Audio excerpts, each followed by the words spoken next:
Hazır mı herkes?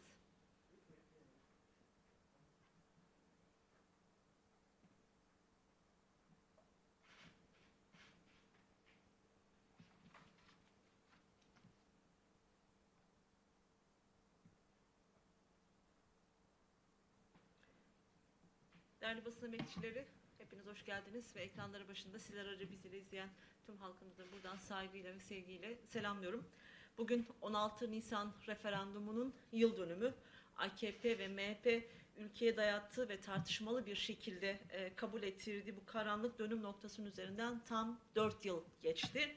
Ülkeyi şaha kaldıracağız, uçuracağız, hızlı karar alacağız, darbeler sona erecek, ülke demokrasiye, refaha boğulacak diyerek pazarladıkları bu sistemin Türkiye'ye neye mal olduğu ve nasıl mal olduğu açıkça ortada. 4 yıldır mutlak iktidar, saraylar, saltanatlar uğruna bu ülkeye yapılmadık kötülük bırakmadılar. 4 yıl önce de biz kendi ikbaliniz, iktidar hırsınız uğruna ülkeyi uçuruma sürüklüyorsunuz diye uyarmıştık. Ne yazık ki haklı çıktık. Ülkeyi uçuracağız diyenler Merkez Bankası'nın kasasını uçuruyor. Demokrasiyi yok ediyor. Hak ve özgürlükleri ayaklar altına alıyor. Anayasayı her gün defaatla ayaklar altına alıyor ve çiğniyorlar. Hızlıca yaptıkları tek şey kasaları boşaltmak oldu. Demokrasiye darbe yapmak oldu. Kayyımı bir rejim haline getirmek oldu. Tutuklamalarla, saldırılarla, muhalefete yönelik baskılarda ise hızlarına yetişilmiyor. 4 yıldır anayasasını rafa kaldırdıkları ülkeyi KHK'larla, OHAL düzeniyle hukuksuzca yönetiyorlar. Türkiye'yi en hızlı yoksullaşan, siyasi nedenlerle en fazla tutuklamanın yapıldığı ülkeler sıralamasında ilke yükselttiler. Kurdukları bu ucube sistem daha başlamadan iflas etti. Bugün artık bu sistemin meşruiyeti kalmamıştır.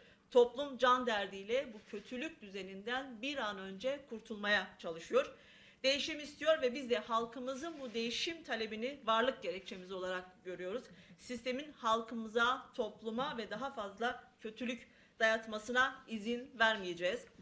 Değerli basın emekçileri, biliyorsunuz dün Anayasa Mahkemesi partimizin kapatılması talebiyle hazırlanan iddianamenin Yargıtay Cumhuriyet Başsavcılığına iadesinin gerekçeli kararını açıkladı. Hazırlanan bu iddianame ile ortada herhangi bir suç yokken asıl amaçları yargıya siyasi baskı uygulayarak HDP ile ilgili suç uydurarak partimizi suçlu ilan etmekti. Ama ortada HDP'yi yani partimizi suçlayacakları tek bir konu yoktur. Bu yüzden apar topar ve temelsiz iddialarla hazırlıkları bu dosya ile suçüstü yakalandılar. Biz daha önce de demiştik, beraat ya da takipsizlikle sonuçlanmış, yüzlerce soruşturma numarası da iddianameye alınmış, hatta yaşamını yitirmiş partili arkadaşlarımıza bile siyasi yasak getirilmek istenmişti. İddianamenin iadesi yönelik dönük yayınlanan gerekçeli kararda, normal koşullarda aslında onu hazırlayan savcıların görevden alınmasını gerektiren tespitler var. Ancak biz biliyoruz ki bu dosya savcılara zorla hazırlatıldı. İddianame hukuki ciddiyetten uzak, siyasi talimatlara bağımlı çalışan yargı gerçeğini bir kez daha gözler önüne serdi. Gelinen aşamayla Anayasa Mahkemesi bütün siyasi baskıya rağmen siyasi nedenler yazılan bu iddianameyi reddederek bu rezalete ortak olmadı. Biz tekrardan buradan çağrıda bulmak istiyoruz. İade edilen iddianameden de anlaşılacağı üzere partimize yönelik yapılan plan siyasidir ve bu dosya bir kez daha açılmamak üzere kapatılmalıdır. Değerli basın emekçileri, iktidar neredeyse tüm devlet imkanlarını, kurumlarını seferber ederek partimize karşı yeni kumpaslar, yeni oyunlar organize etmeye devam ediyor. Daha dün yani pandemi nedeniyle tüm etkinliklerin hükümet tarafından engellendiği bir zamanda ve Van'da tam 1600 gündür her türlü eylemin kayyum tarafından yasaklandığı Van'da polis nezaretinde ve korumasında bir grup saldırgan Van İl Örgütümüzün önüne getirildi ve polisin gözü önünde aynı kişiler partimize ve içerideki arkadaşlarımıza taşlı saldırılarda bulundu. Saldırılarda yaralananlar oldu. Ülke tarihi böylesi rezaletlere Madımak ve Maraş'ta tanıklık etti. Türkiye tarihinde kolluk güçlerinin bu kadar iktidarın siyasi amaçları doğrultusunda hareket ettiği başka bir zaman görülmemiştir. Bu kirli oyunlardan ve provokatörlüklerden vazgeçin. Buradan açık bir şekilde ifade etmek isterim ki Van'da gelişebilecek her türlü olumsuzluktan, her türlü provokasyondan Van Valisi, Van Emniyet Müdürlüğü ve iktidarın kendisi sorumludur. Eskiden Türkiye'de generaller ve askerler oturdukları karargahlardan siyasete ve siyasi partilere ayar verirlerdi. Şimdi ise bu işi AKP'nin emir erleri hali gibi davranan emniyet müdürleri ve kamu görevlileri artık bu işleri yapmaya başladı. İstanbul Sözleşmesi yürürlükteyken dahi sözleşme etkin bir şekilde uygulanmadığı için kadınlar şiddetten korunmamış ve yaşamlarını yitirmiştir. Yoksa bunca kadın cinayetin izahı nedir? Fakat asıl olarak sözleşme gasp edildikten sonra görevliler başvuran kadınlara sözleşme kalktı, eskiye dönüldü cevaplar vermeye başlayarak kadınları şiddet karşısında muhatapsız, çözümsüz ve korumasız kılmak istediler.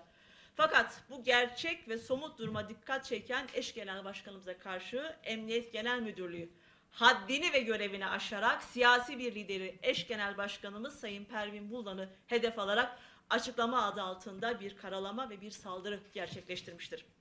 Biz kadınların maruz kaldığı şiddeti dile getiriyoruz fakat her seferinde iktidar partisi bunları reddediyor. Aynısını çıplak aramada da yaptılar. Çıplak arama yönetmelikte yer almasına ve sistematik uygulanmasına rağmen aylarca yalan söyleyerek reddetmeye, inkar etmeye çalıştılar. Çıplak aramayı gündeme getiren vekilimiz sevgili Ömer Faruk Gergerlioğlu'nun vekilliği düşürüldü ve tutuklandı. Fakat sonra gerçek tüm boyutlarıyla açığa çıkınca da iktidar susma yolunu tercih etti. Bizim dile getirdiğimiz hakikatleri reddetme, çarpıtma politikasını izleyen hükümete bu inkar açıklamasıyla Emniyet Genel Müdürlüğü de bir kez daha katılmıştır. Emniyet, kadınların korunmadığı gerçeğinin üzerine gidip bunu yapan görevlileri açığa çıkaracağına eş genel başkanımıza cevap yetiştirme telaşına girmiştir. Emniyet bu seviyesi açıklamayı yaptıran kadın düşmanı zihniyetini biz çok iyi tanıyoruz.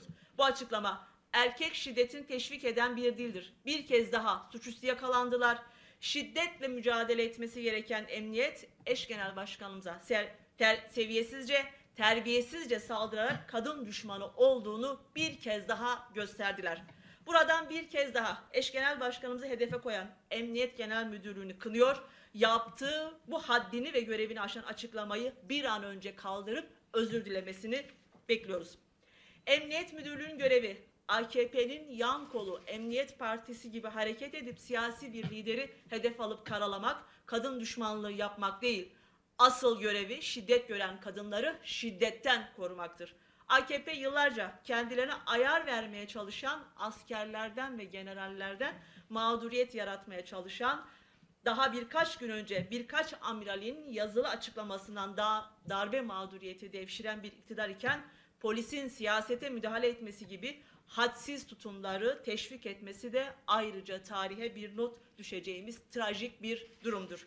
Haddinizi bilin, öncelikli göreviniz olan toplum güvenliğini sağlayın. Siyasetlere laf uzatmaktan, dil uzatmaktan vazgeçin.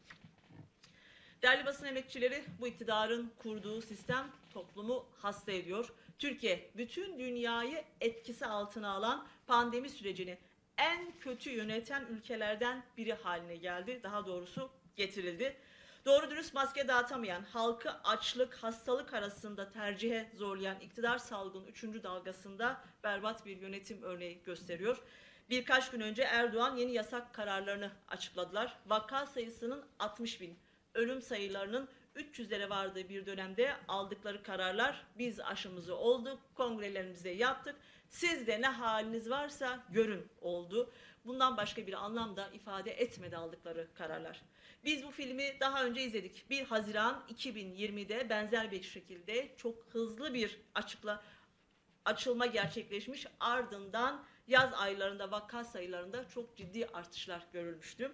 Şimdi de 1 Mart 2021'de alınan normalleşme kararları aynı süreci tekrardan yaşıyoruz.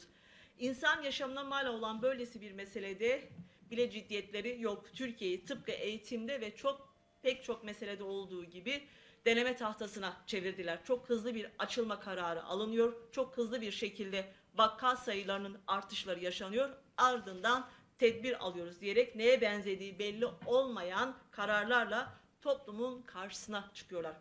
Bu ciddiyetsizlik ve becerisizlik sonucu vaka ve ölüm sayılarında Türkiye'yi Avrupa'da birinci, dünyada ise ilk sıralara yerleştirdiler. Kürt illerinde önceki dönemlere kıyasla 4 ila 6 katlık belirgin bir artış söz konusu. Pandemi döneminde kapanmalarla en çok restoran, lokanta, kahvehane, kafeterya çalışanların hiçbir destek sunmadıkları için mağdur edildiler. Sadece esnaf da değil, pandemi başladığından beri 102 müzisyen ve farklı meslek grupları geçim sıkıntısı, çaresizlik ve açlık yüzünden intihar etti. Bu ölümleri, bu mağduriyetleri durdurmanın yolu ekonomik ve sosyal destek sağlamaktan, etkili filasyondan, adil bir aşılama politikasından ve şeffaf bilgiden geçer. Adil bir aşılama politikası, öğretmenlerden, risk grubu meslek çalışanlardan önce futbolculara, turizmcilere aşı yapılması değil elbette ki. Ekonomik destekte halkın sofrasına iftarlık koyacak gücün olmadığı bu koşullarda fakir fukaraya, garip gurebaya dağıtalım dedikleri çiftçinin elinde kalmış patates ve soğanı topluca satın alıp hibe olarak da sunmak değil elbette. Ekonomik ve sosyal güvence sağlanmadan verilen bu kısmi kapanma kararların halkı zor duruma düşürmekten başka bir anlamı yok. Bu işin gerçek muhatapları dikkate alınmadan, sivil toplum kuruluşlarından, meslek örgütleri dinlenmeden, bilimsel ve adil politikaları hiç değilse bundan sonra yürürlüğe konulmadan pandemiyle mücadele etmek mümkün değil. Değerli arkadaşlar, işkence ve kötü muamelenin merkezi haline gelmiş cezaevlerinde ise tecrit ve hukuksuz uygulamalara karşı açlık grevleri bugün 141. gününde. Çok kolay çözülebilecek sorunlar için yüzlerce cezaevinde binlerce tutsak bedenini açlığa yatırmış durumda. Artık bu ülkede hukuk, adalet, eşit yurttaşlık, insani muamele vatandaşın erişimine kapatılmış ve tutsaklar bu yüzden en insani ve hukuki uygulamalar için bile açlık grevine girmek zorunda bırakıldılar. Bu taleplerin başında Sayın Öcalan üzerinde devam eden tecrit ve tüm ülkeye sirayet eden tecrit uygulamasının son bulması gelmektedir. Tecrit, insanlık dışı, hukuki zemini olmayan bir uygulama iken adeta artık bir ülke yönetim rejimi sistemine dönüştü. Tutsakların haklı talepleri yerine getirileceğine, haklı talepler üzerinden yeni yasa tasarıları gündeme getirilerek açlık grevindeki tutsaklar adeta tahrik ediliyorlar. İmralı'da avukat görüşmesine izin vermeleri gerekirken telefon görüşmesi olarak nitelendirilmeyecek bir görüşmeyle Ali Cengiz oyunları oynuyorlar. Önceki açlık grevleri döneminde yaşamını yitirenler üzerinden yaşadığımız acı tecrübeleri unutmadık. Her bir can kıymetlidir. Geçmiş dönemlerdeki gibi geri dönüşü olmayan acıların yaşanmaması için tecride bir an önce son verilmelidir. Tutsakların diğer talepleri hasta tutsaklara ilişkindir. Hasta tutsakların tahliye edilmesi ve insani koşullarda tedavi olabilmesi için diğer tutsaklar kendi sağlıklarından vazgeçerek eylem halinde olmaları bu ülkenin ayıbıdır ve utanç vericidir. Tutsaklar cezaevlerindeki baskıların sona erdirilmesini talep ediyorlar. Tutsaklar iktidar bloğunun tüm zulüm politikalarını ifşa etmiştir. Ama iktidar cezaevlerini bir baskı ve denetim mekanizmasına çevirme çalışmalarına aralıksız devam ediyor. Şimdi de bir torba yasa içerisinde cezaevlerinde anayasanın birçok ilkesine aykırı denetim uygulamaları tahkim etmeye çalışıyorlar. Biz bir kez daha buradan yetkililere sesleniyoruz. Açlık grevindeki tutsakların taleplerini bir an önce kabul edin. Eylemcinin haklı taleplerini de bir an önce yerine getirin. Değerli basın emekçileri, AKP iktidarının Akdeniz'de ve Ege'de sebep olduğu gerilimler yetmezmiş gibi şimdi de Montreux Sözleşmesi ve Kanal İstanbul Rant projesi üzerinden yeni bir gerilim hattı oluşturulmaya çalışılıyor. Doğu Akdeniz ve Ege'ye savaş gemileri sığmadı. Sıra Marmara ve Karadeniz'e geldi. Biz Türkiye'nin Orta Doğu'da Kafkasya barışının teminatı olması gerekir dedikçe AKP hayır, Türkiye'de savaşın teminatı olmalıdır dercesine bölge ülkelerini karşı karşıya getirmeyi amaçlıyor. Neymiş? Montreux'den Erdoğan'ın isteği üzerine takdirde çıkarlarmış. Neredeyse 84 milyonun iradesini yansıtan Türkiye Büyük Millet Meclisi'ni es geçerek sözüm ona yeni rejimin getirdiği fırsattan Erdoğan bir imzayla Montreux Boğazlar Sözleşmesi'nden çekilebilirmiş. 84 milyonun onayı olmadan bu sözleşmenin feshi olduğu bittiye getirmek ve bunun olası diplomatik sonuçları üzerinden halkları yeni bir savaşın eşiğine sürüklemek kabul edilebilir bir şey değildir.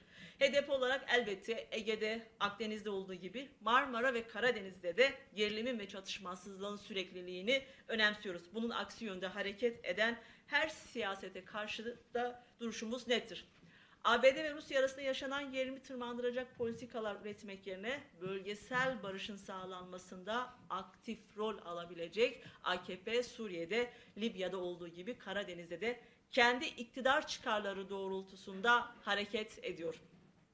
Ancak bu tarz tek taraflı hayallerin büyük bir başarısızlık hikayesiyle sonuçlanması kaçınılmaz olacaktır.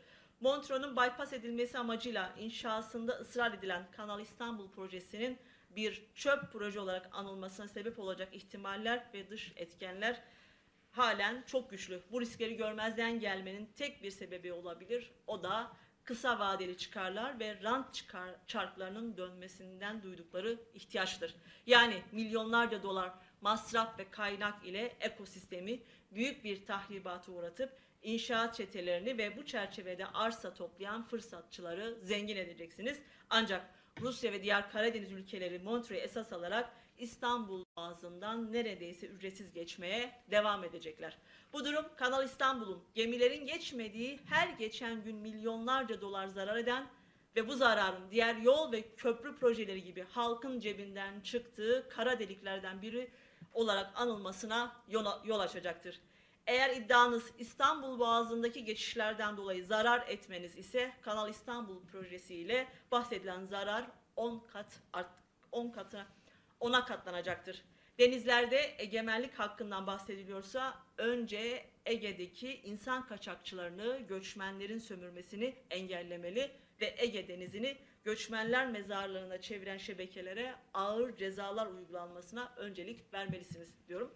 Değerli basın emekçileri, eğer soru yoksa basın toplantımızı bitireceğiz. Varsa sorularınızı alacağım. Efendim.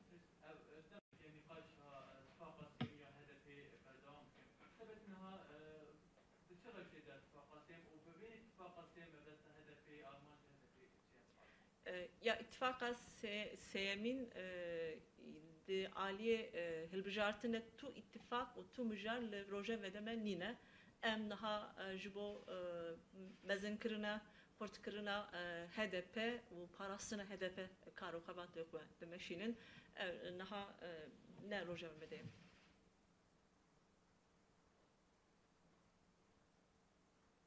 Başka soru yok sanırım. Teşekkürler.